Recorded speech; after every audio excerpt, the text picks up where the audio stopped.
My girlfriend of 6 years cheated on me, took everything I owned, and made me homeless, but I got my revenge. When I was 18, I fell in love with a girl named Vanessa. In the beginning, there was nothing suspicious about her. Sure, she had her temper tantrums and sure, she was a little weird when it came to money. However, she was the most beautiful woman I had ever met, and it was easy to overlook her flaws whenever she reminded me she loved me. Vanessa asked me to do a lot of strange things for her, like add her onto my lease even though she didn't pay rent and purchase my car in her name.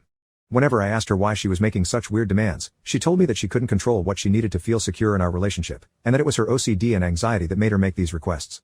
She said that if I truly loved her, I would agree to doing those things to preserve her mental health. In hindsight, it was stupid that I fell for her excuses, but I was young and in love. Then, 6 years after we started dating, Vanessa, who bullied me into giving her pretty much everything I had ever purchased, convinced me to sink all my savings into her startup. This was around when we were talking about getting married, so I was eager to go through with it, especially since she told me that she would pay for our wedding with whatever profit she made over the next 2 years. Not even 2 days later, Vanessa kicked me to the curb. She blocked me on all accounts, changed the lock for my car and apartment, and took everything I owned, even the stuff that I hadn't legally signed over to her. If I was richer, I probably could have managed to get a lawyer to file a small court claim against her, but I was both poor and desperately in shock. For a week, I lived on the streets, convinced that Vanessa was punishing me in a bout of poor mental health, but after loitering outside her door too long, she finally snapped at me and shouted, "Are you a clown? Did you not realize that I'm not getting back together with you? We only lasted this long because I wanted to take everything you owned." Her words changed my life, surprisingly, for the better. I was devastated after what Vanessa did, but the one thing she hadn't stripped from me was my restaurant job. My boss let me sleep in the back room so long as I took every opening and closing shift, which no one else wanted, and I started to scrape together the money for a down payment on a new apartment, until I realized that, actually, what I had was a pretty good situation. I was effectively homeless, but my gym membership meant I could shower, my restaurant job meant I could eat, and I had a secure place to sleep. Still, I didn't forget about my ex. I tried tracking the success of Vanessa's startup every day through stocks.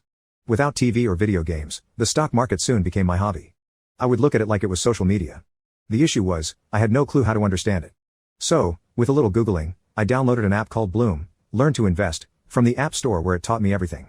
I had access to hundreds of lessons, charts, and explanations that guided me to a genuine understanding of the stock market, and soon, I got the ridiculous idea that maybe I should invest the money I was making while working at the restaurant instead of just sitting on it passively until I was ready to move out. So, using the lessons I learned from Bloom, I started investing. Obsessively so. Until my mother's health suddenly failed and I had to return home to help her.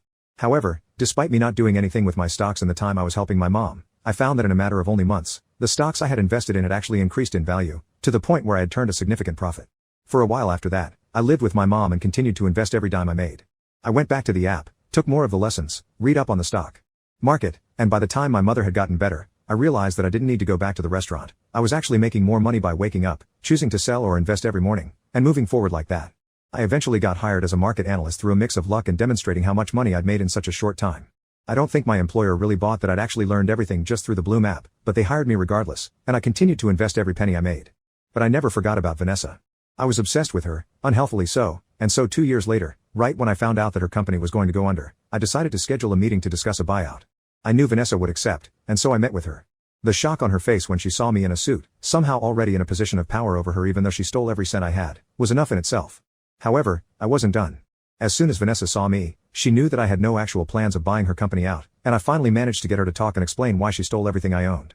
She explained that felt jealous, was scared of the future, and she even confessed that she had lied about all her mental health issues to manipulate me into giving her more financial control. She ended with an apology, to which I told her the best apology would be giving back everything, the money she convinced me to invest, my car, and all my property that was still in her apartment. She awkwardly refused. That was exactly what I was hoping for, though. See, my state has a one-party consent rule for audio recordings. With her literal confession of theft safe on my phone, I will now be seeing a lawyer at the end of this week so we can decide just how much I'm going to sue her for.